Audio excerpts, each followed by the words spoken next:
All right, welcome back to Beyond the Manual. This is going to be the part one for sure. We know this is part one. We just don't know how many parts the series is going to end up being. But we're finally going to start engine work, engine assembly on this LY6 6-liter that we're going to be putting in that Trans Am GTA. So stay tuned. This will probably be, these next 3 or 4 videos will probably be a little bit longer. I won't show you every step of the process because there are just hundreds, if not thousands, of YouTube videos on that already. We'll go through some parts that I think are interesting. So stick around, let's have some fun.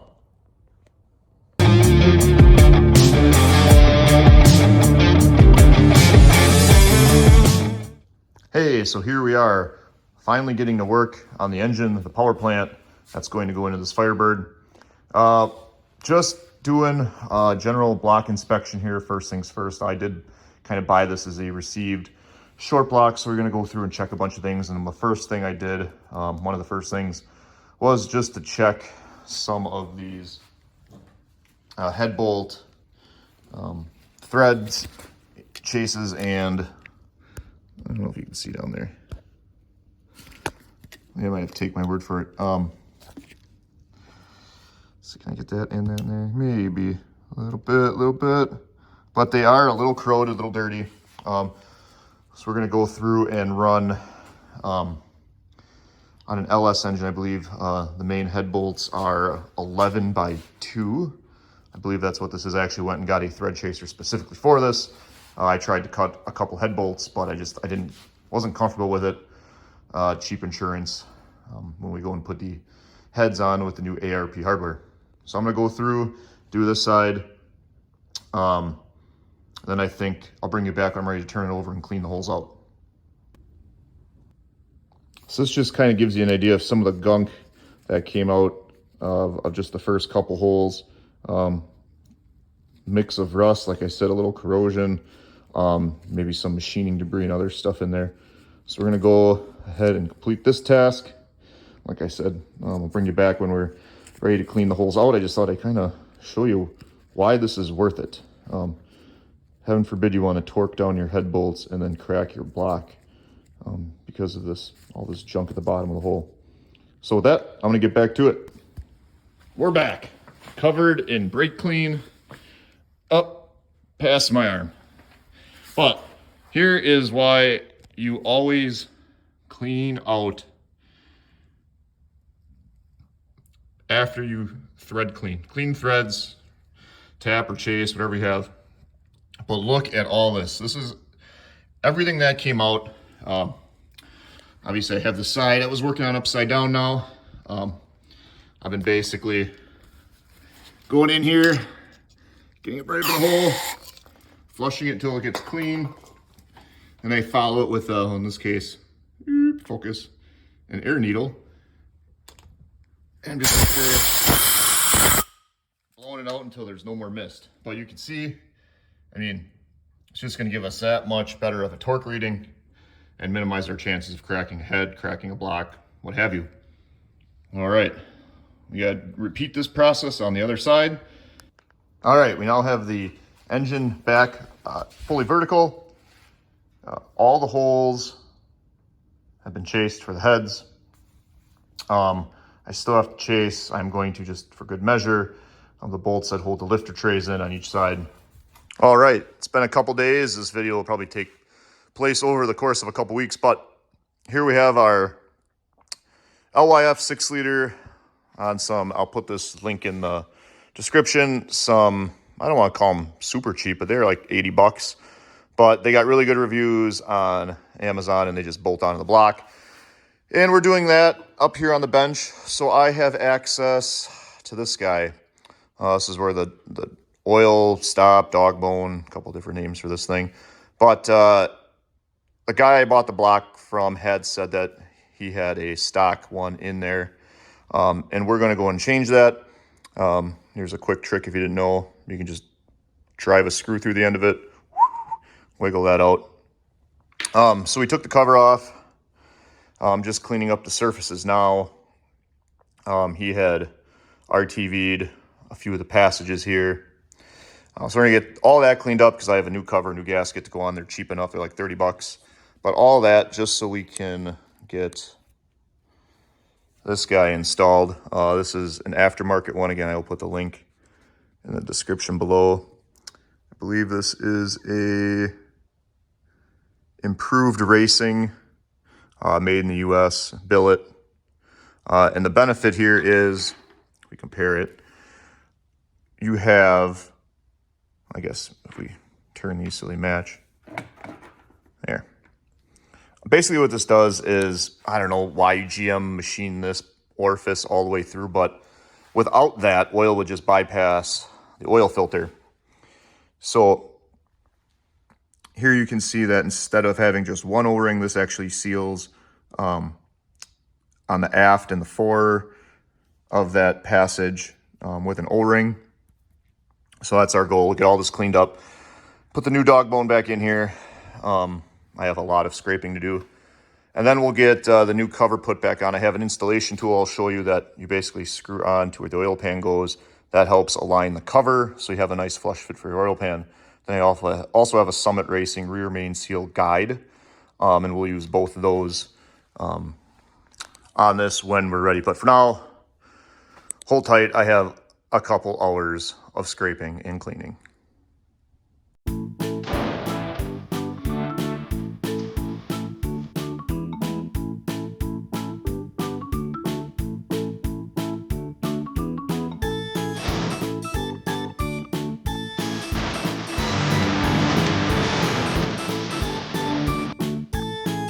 All right, so we are getting there. You can see I still have a bit to scrape off yet and clean. You guys don't need to sit and watch me do that, but I just wanted to say, so far everything this guy told me about the engine checks out.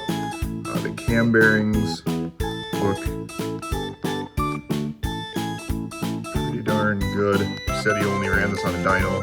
I'm inclined to believe that. So one thing I think I might do, since I have the cover off and I have access, I might try to take a paint stick and maybe wrap a towel around it. I think I'm going to try to get some break-in lube, assembly lube on the bearing faces. I think I can get, for sure, these two pretty easy from this side, and then get the other two from the front.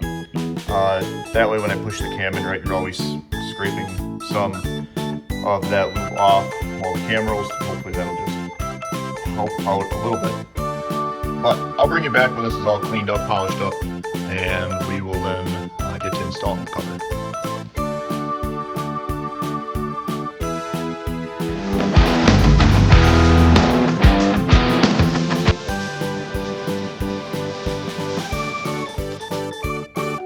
All right, there we go. We have all of our surfaces nice and clean. I like to always just scuff it up with a green Scotch-Brite pad. Little brake clean, make sure I get any remaining little remnants of that RTV or other crap that just got, embedded potentially in that mating surface. Also, I just quickly hit the end of the crank just to make sure we didn't have anything that might catch our new rear main seal when we put it in. All right, just to show you a little trick that I did, the bore, or the hole that this goes into, I already had my pinky in there. I ran this one in and out a bunch of times to make sure there wasn't a burr of metal that would keep the billet piece from sliding all the way in, as obviously the billet doesn't have as much give as the plastic. I have seen people having issues online, so I wanted to test that first, but then I went ahead and used some of the assembly lube on the end here. And then I ran that in again just to kind of pre-lube some of those surfaces. So when I stuck the double O-ring dog bone in the block, I should just go in and then finally set it with a pop. I don't know if you could hear that, but that is all the way in. If we unscrew this M6 guide screw here, you can see that that is flush with the block, which is what you want. You don't want this sticking out. If it's sticking out, it's not all the way in and you have something catching it. All right, so we did all that work just to throw that guy in there. But hopefully that means we have 99.8% of our oil making it through the filter, not squeaking through and bypassing it through that.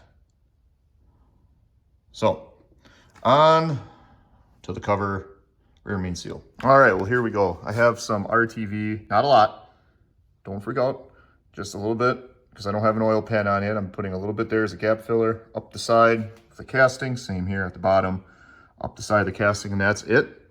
That's all I'm doing for RTV. I've heard guys go back and forth about this oil passage up here, but everything I've read says as long as you're using an AC Delco kit, which this is, this can go on dry, and that is the plan. Now I do have a Summit alignment tool here that I am going to use. So once I have the couple bolts in the cover, I will be putting this on to center it, and then I will start putting in some hardware. I will, since I don't have an oil pan, I will make sure that I have a straight edge to at least check to make sure that I'm all the way down. Then we'll slowly start torquing those. I believe these are 18 foot-pounds. I will verify that though.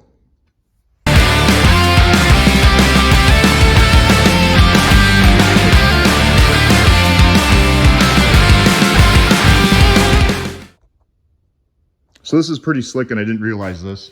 The AC Delco kit actually comes with the rear main seal already pressed in, and this white disc acts as your alignment tool for centering and also helps keep it from rolling over. So once that's pressed in all the way, I just loosened up all the screws on the gasket, and I just slowly worked it on. It slipped right on. It came pre-lubed. That was pretty slick. Don't know if I'll keep this. Maybe I will. Maybe I'll return it. That is what I had gotten. But anywho, well, that was slick. So I will go and start getting these run down, then go and grab the torque wrench, put the batteries in that, and tighten this down.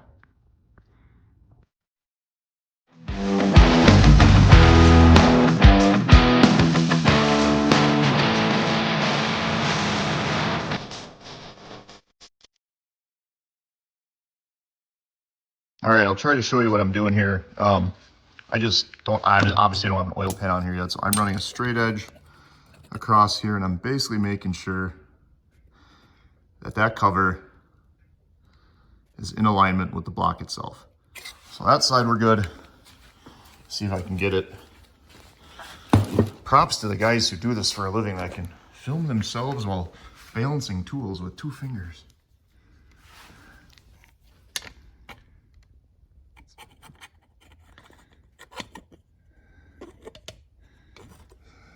There, it's pretty good there.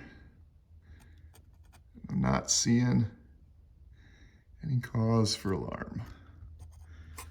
So I got these 2 snugged up. I'm gonna snug up just a couple more, and then we'll torque these down.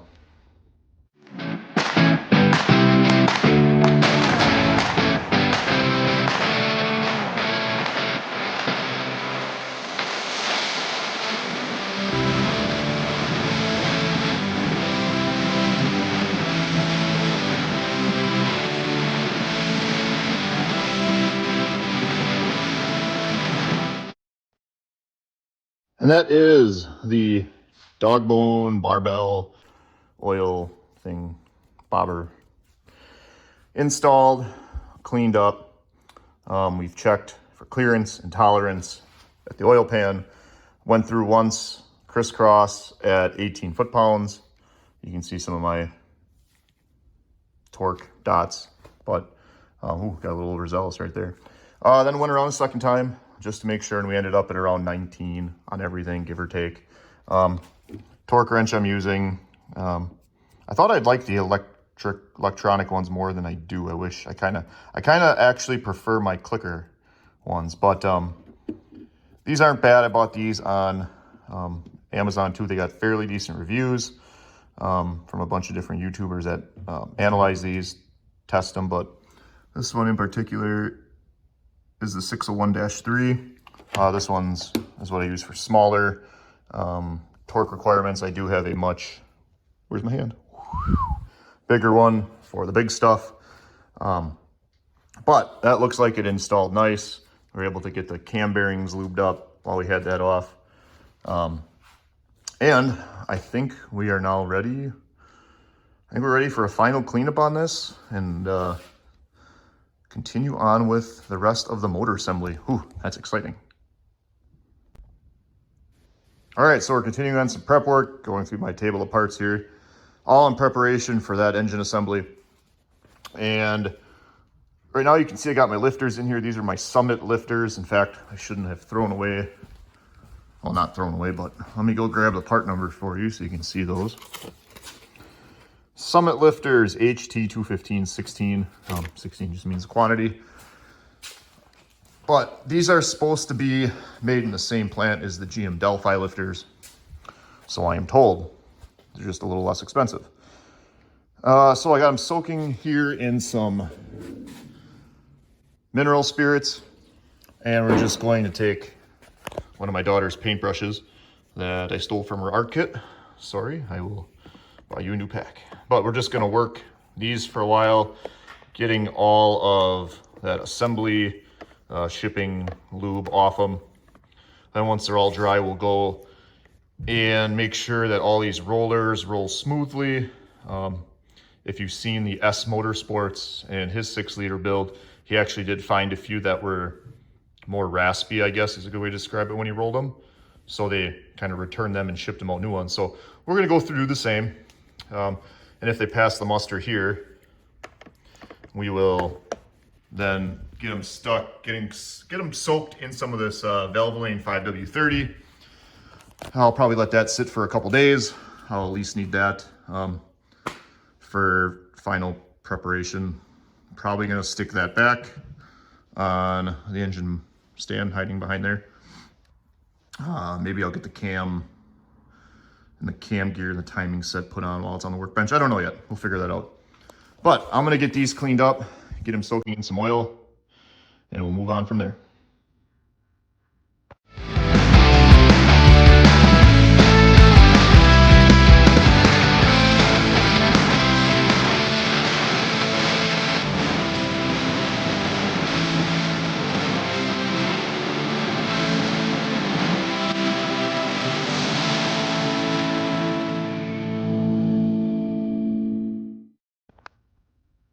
So let me bring you back in here. So we've cleaned up what we can in the first round. These were pretty heavily caked. I'll probably end up cleaning all these again with mineral spirits before going into an oil bath. But I did find two that are concerning here. Let me see if I can get this in the light. So how well you can see that, but that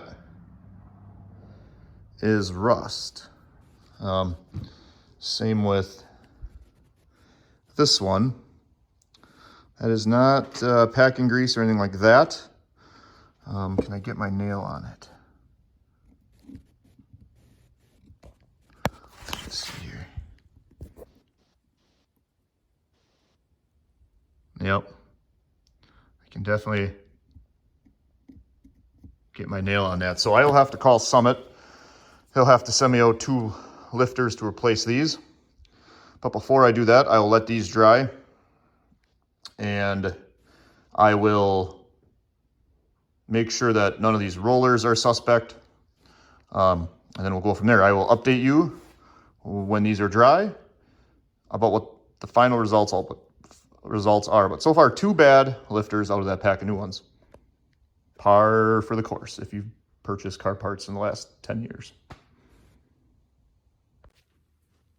So I have updates. Awesome customer service by Summit. I called them and said, hey, in all, I have 4 bad lifters. 3 of them are rusted, pitted, and the one, I don't know if you can hear this. It sounds like it has gravel in it when you try to turn the roller over.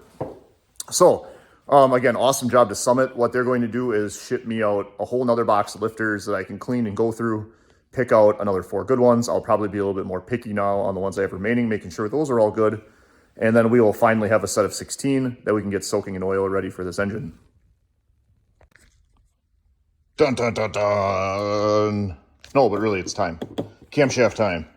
So this is what I got. Like I mentioned, I think a couple times, this is the BTR Red Hot Cam. I would say it's mildly aggressive.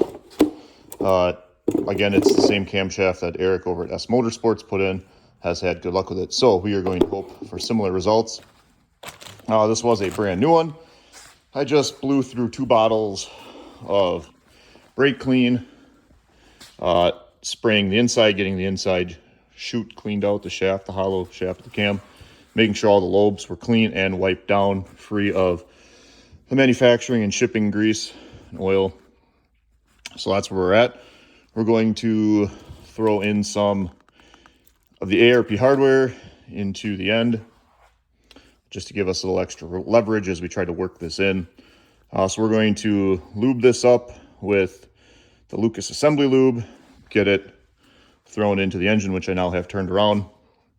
We're already at top dead center, so we should be able to throw this in without having to worry about anything yet. And we'll move on to oil pump, timing chain set, if we have enough time tonight. But at least this gets the cam out of the box, lubed up in the engine. It's just another step in the process. And it's convenient enough to do it on top of the workbench here, where it's kind of in our face, before we move it back to the engine stand. Because hiding right there, we have a Holley oil pan, which we'll talk about in a little bit. That we'll need to flip this upside down just to make it easier to get all that aligned and check clearance and everything like that. So let's, I guess, get messy.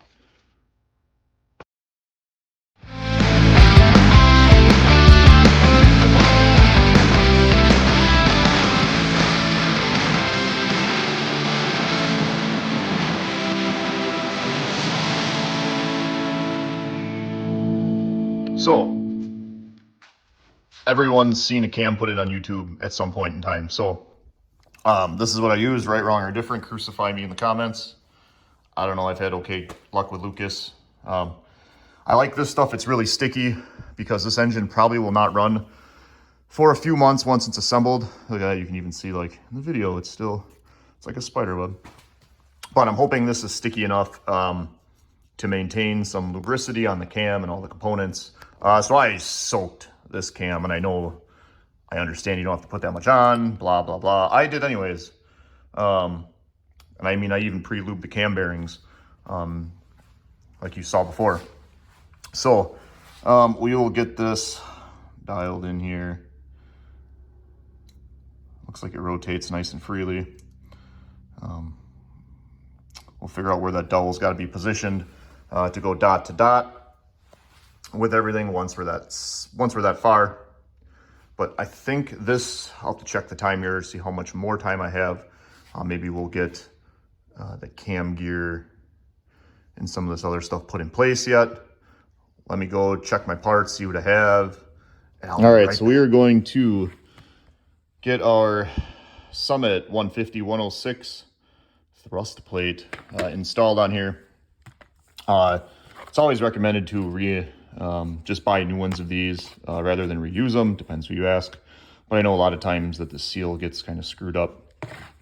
Let me go open this up, grab the tool I need. I think these are a star bit, some type, probably T30s. We'll find out.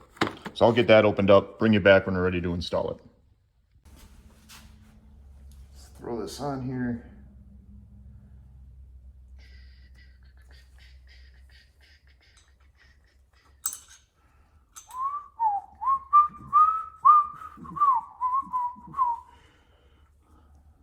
Sometimes I wonder if using Summit parts and cheaping out is going to bite me in the rear end or not. Time will tell.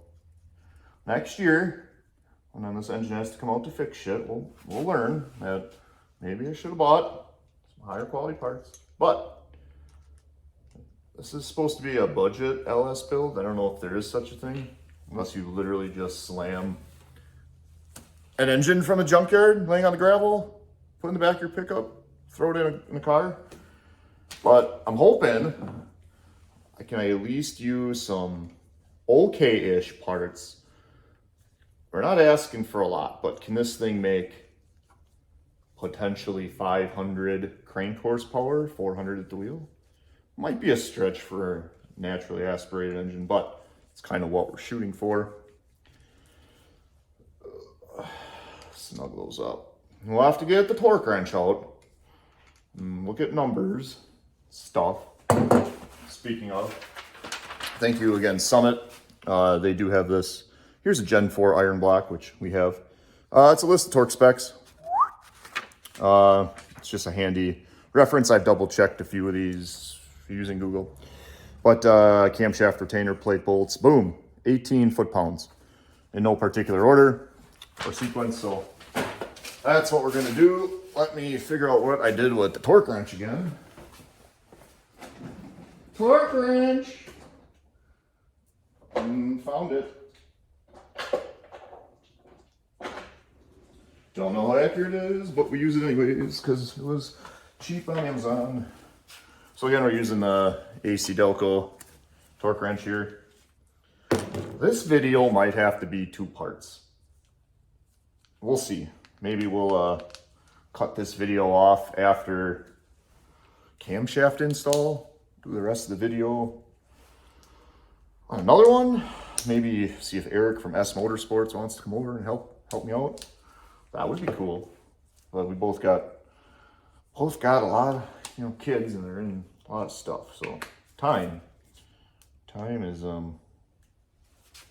So if you ever set one of these, it's a little goofy. I don't know how well you'll be able to see this, but you push and hold the set button. Oh look, it's already set for 18 foot-pounds from the last time. But then if you push this top button, then it's waiting for torque. So that's what we should be able to reach that.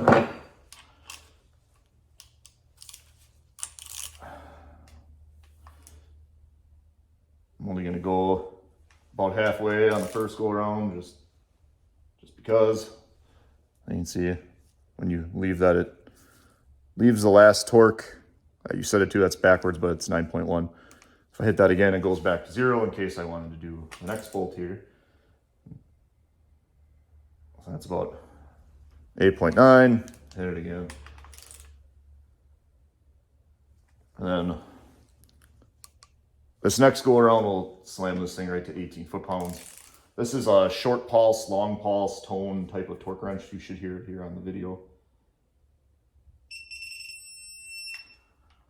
Darn it, 18.7. Okay, 18.7.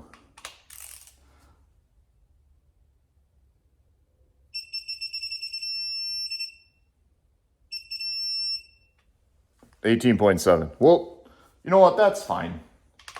It's close to 18. It's not. What is it, Jeopardy? No. What rules you can't go over? What game show is that? I'm a 90s kid. I should know this. Closest without going over. Wheel of Fortune? No, maybe. It's one of those. If you can think of it, put that down there. Otherwise, I'm at a loss right now.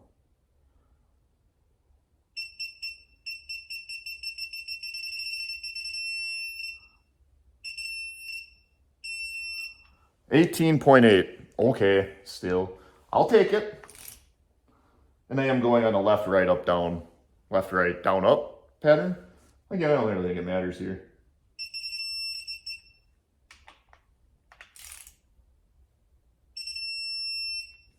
Oh, 19. Gosh darn it. That'll be all right. So, one thing to note as well is, again, not being super high quality. Well, I shouldn't say that. I don't know. It's a Summit brand made in China, I'm sure. Let's see. Yep, made in China. I probably shouldn't have bought that. This motor is definitely going to blow up now. Remind me of that. Remind me to be like, Andrew, you said. And I'm like, yep. Yeah, that's true. Great. That's all right. These do have the hex head countersunk screws. Now, I know some people will say they're not as strong. It got good reviews from Summit. They all can't be liars. But I think the big thing is you want to be careful you don't strip the star insides out, because that could be a bad day, especially since they come kind of pre-coated with a red Loctite. Plus, I threw my own red Loctite on there. because I don't ever want them to come out. All right, let's move on to the next portion here. All right, I'm going to try to show this the best you can. Maybe one day I will get something other than an iPhone to do these videos, but let's just see if you guys still like the content and enjoy it here. But here you can see, where my finger is here, the dot. That should be dot to dot.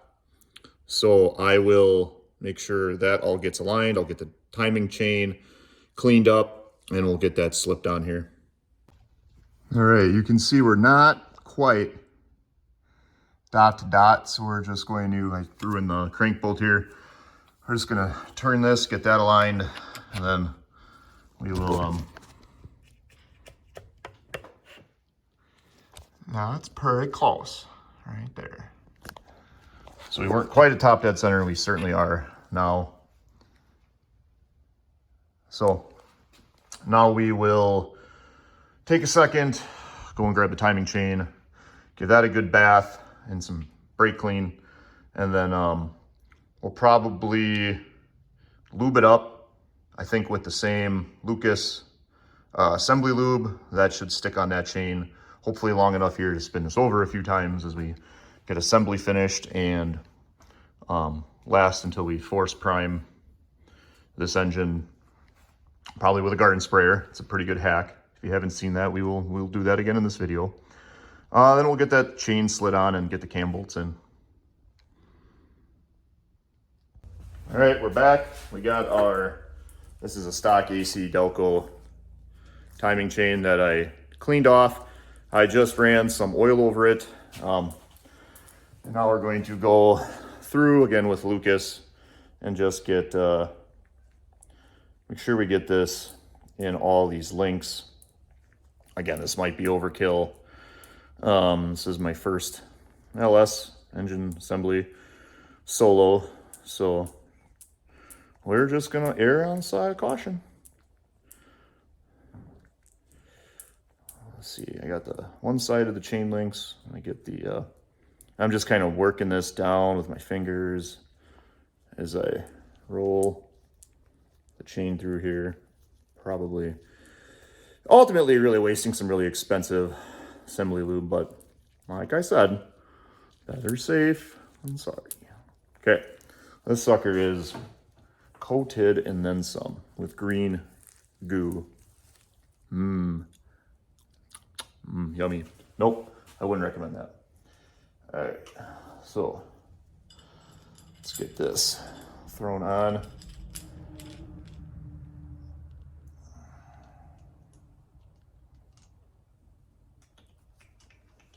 How close did I get? Oh, I was close. Okay.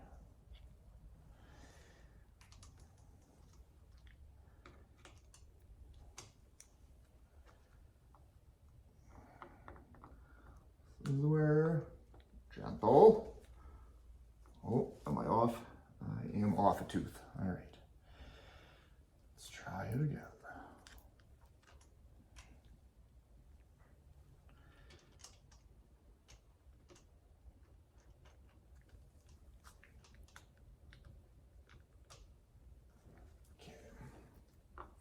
Aha! Success. Success this is. Got sticky hands now. We'll leave that one alone. All right, let me bring you in here. See what we got. You guys can tell me I'm doing this wrong in the comments. That's fine. Sure. We'll figure it out. So, cam plate torqued, check. Top dead center, check. We have gear. It's the right side out, you can tell because of the way it is. And if you can see the dot down there, dot to dot, that's a big dot. Big dot to little dot. Slid on. Now I think we will get my ARP hardware in here and get this torqued down. And this might be a good place to stop, just because pretty soon wife and the kids are going to be home. And let's face it, gentlemen, and the missus, if the guy's coming home, we all know how that goes. All right, you know what time it is. It's torque time. Let's get this thing turned back on and according to my cheat sheet and the interwebs, we're looking at camshaft sprocket bolts, AC Delco, check, 22 foot-pounds for 3 cam bolts, which we have because 1, 2, 3. 22 foot-pounds. Again, I will probably do this in maybe a couple half steps just for good measure. 22 foot-pounds on the torque wrench, check.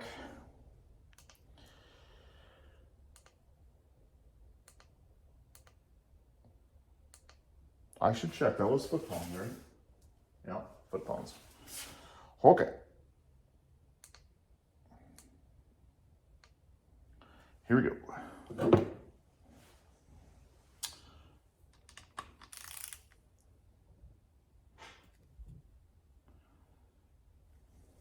Maybe I want this to turn. Just lean on a wrench here. I don't know if you can see it, just got my breaker bar and my wrench just to keep this from turning while so that's about 12 on the first go round. Sure, 12.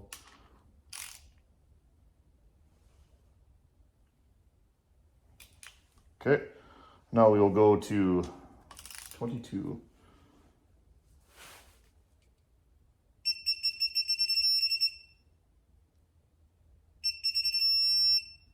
Okay.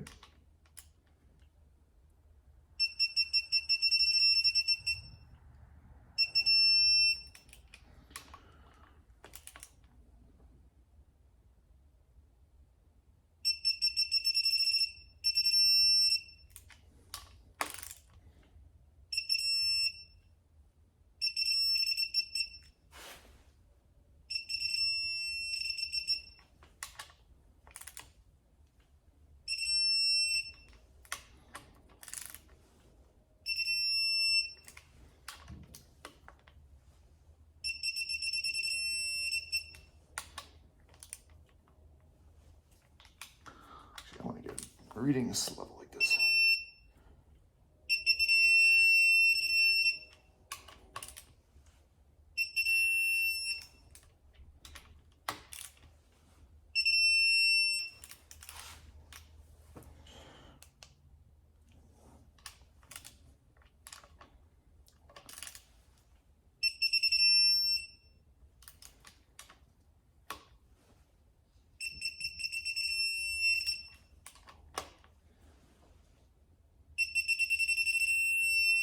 Okay, we're going to call that torqued.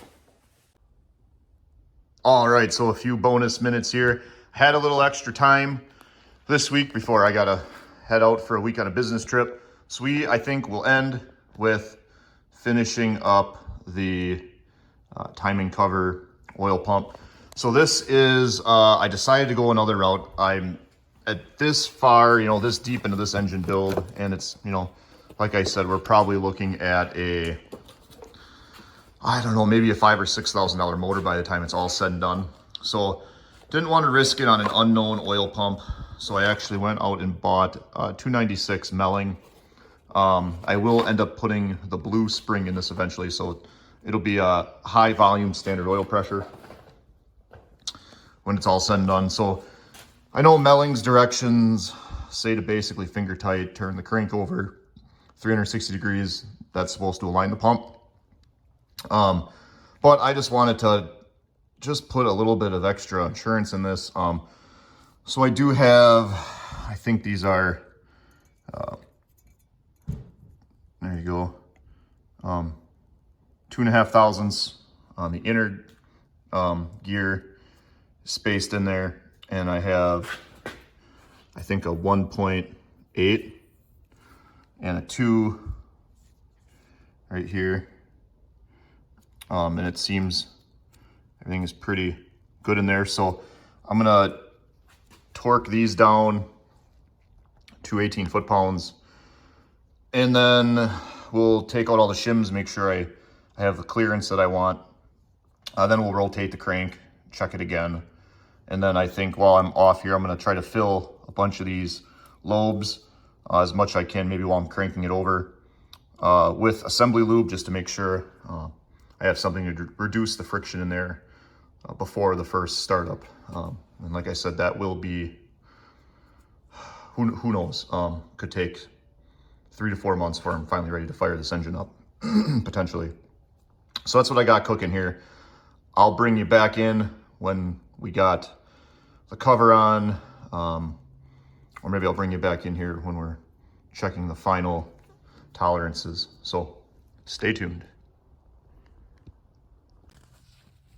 Well, this only helps if you hit the record button. All right, so got all that lubed up. Everything's pretty slippery now. We got my 20 thousandths feeler gauge here, and we can work it around both sides. Let's check the bottom. Okay, let's see if I can get this on this side. Okay, so pretty happy with that. Extra insurance, I guess, went through the process. Wasn't too difficult. So I'm gonna go get the cover back on, torque those down, and we will consider the oil pump to be complete.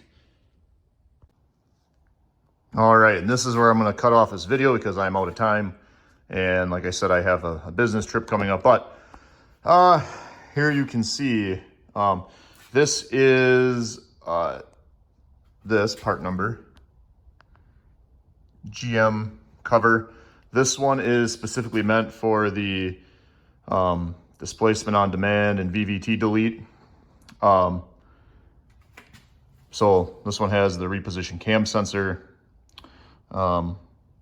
And I did check, this is made to use with a single lobe cam gear.